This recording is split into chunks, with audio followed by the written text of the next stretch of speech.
मित्रों, हर युवक का एक सपना होता है और उसके माता पिता का एक सपना होता है। वो सपना होता है कि मेरा बेटा ज़िले का कलेक्टर बने, ज़िले का एसपी बन जाए, और उस सपने को साकार करने का समय आ गया है। यूपीएससी द्वारा 14 फरवरी को 1056 पदों के लिए, जिसमें आईएएस, आईपीएस, आईआरएस, आईएफएस यानी कलेक्टर, एसपी के अलावा रेवेन्यू अफसर, रेलवे की अधिकारी, आईएफएस, विदेश सेवा के अधिकारी, पोस्टल सेवा के अधिकारी एवं अकाउंट के अधिकारियों के पदों के लिए विज्ञापन जारी हो गया है।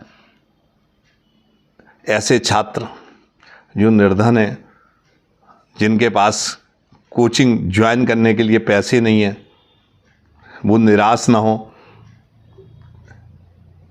ऐसी अफवाह है, अक्सर कहा जाता है कि बिना कोचिंग के, बिना मुखर्जी नगर, राजेंद्र नगर, पटेल नगर, प्रयागराज के अल्लाहपुर, जाज टाउन,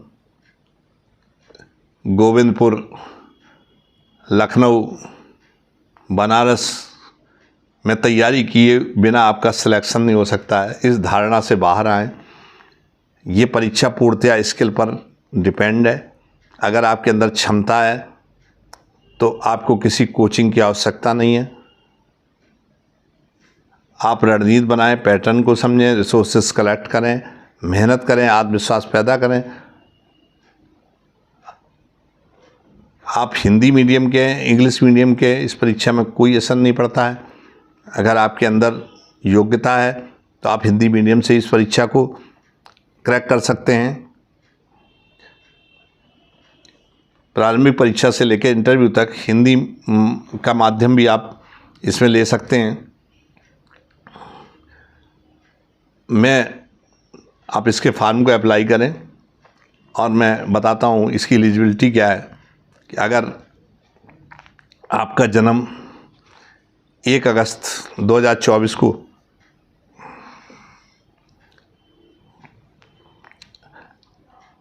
इक्कीस वर्ष के आप हो रहे हैं, यानी 1/8/2024 को आप 21 वर्ष के अगर हो रहे हैं और 32 वर्ष से कम है सामान्य श्रेणी के लिए, तो आप इस परीक्षा में बैठ सकते हैं। अगर आप ओबीसी से हैं तो आप 35 वर्ष की आयु तक बैठ सकते हैं।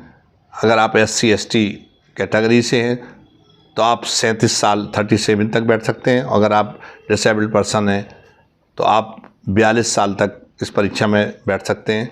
इसके लिए योग्यता है कि आप किसी भी साइड से स्नातक हों, यानी आपके पास ग्रेजुएट की डिग्री है, चाहे आप इंजीनियरिंग से हैं, मेडिकल से हैं, साइंस, आर्ट्स, किसी भी साइड से आप, अगर आप ग्रेजुएट हैं तो इस परीक्षा में आप अपीयर हो सकते हैं।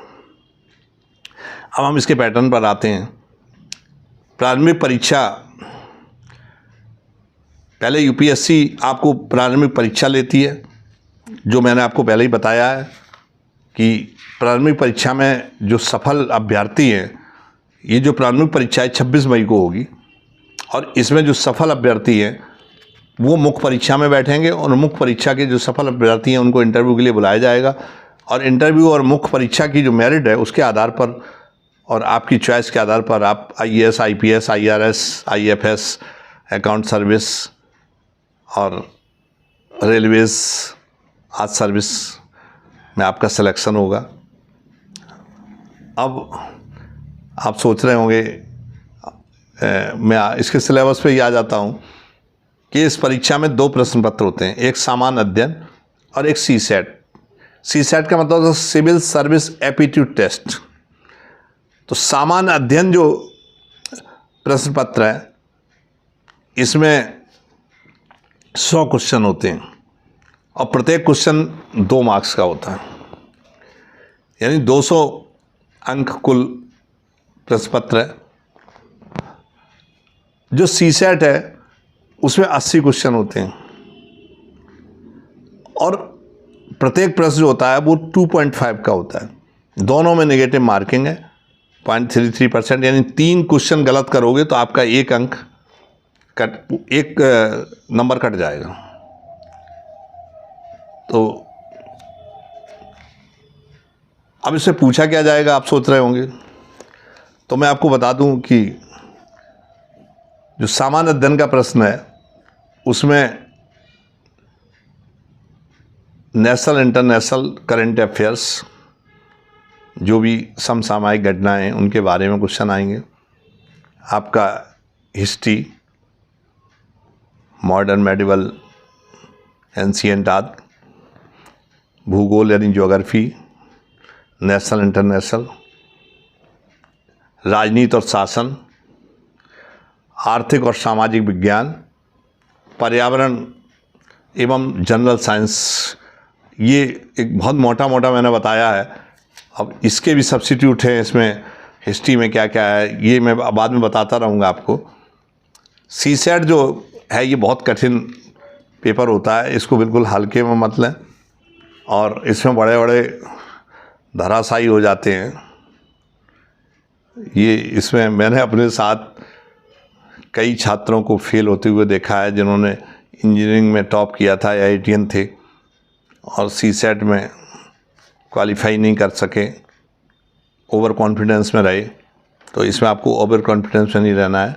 इसमें जनरल कंप्रेंशन और logical reasoning,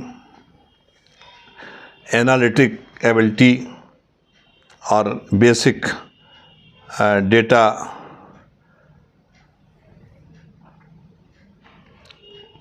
decision making and problem solution, GMA general mental ability, ये मेन इसके क्वेश्चन है, मतलब जिनसे प्रश्न पूछे जाएंगे सब्जेक्ट हैं।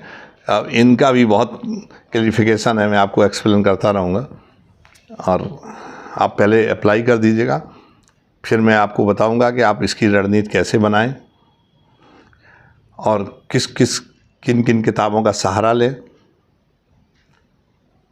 इसके डिटेल सिलेबस के बारे में बताऊंगा, और सबसे महत्वपूर्ण चीज़ है जो इस बार आयोग ने बहुत बड़ा ड्रास्टिक चेंज किया है, वो मैं आपको बता रहा हूँ कि आपकी जो आवेदन कर रहे हैं उसमें जो फ़ोटो लगेगी वो एक जैसी होनी चाहिए। अगर आप दाढ़ी रखाए हुए हैं तो प्रीलिम्स, मेंस और इंटरव्यू में वही फ़ोटो लगेगी।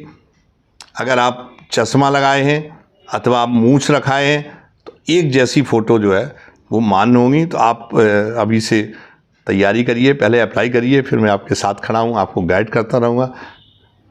आप आत्मविश्वास पैदा करें, आप निश्चित सफल होंगे।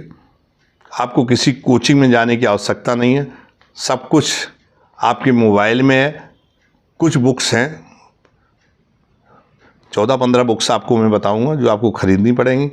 फिर मैं आपको बताऊंगा उनसे कैसे आप नोट्स बनाएं और आप कैसे प्रीलिम्स एग्जामिनेशन को पास करें, सीसेट को क्वालिफाई करें, और फिर मेंस के बारे में मैं आपको अलग से बताऊंगा। जय हिंद, जय भारत।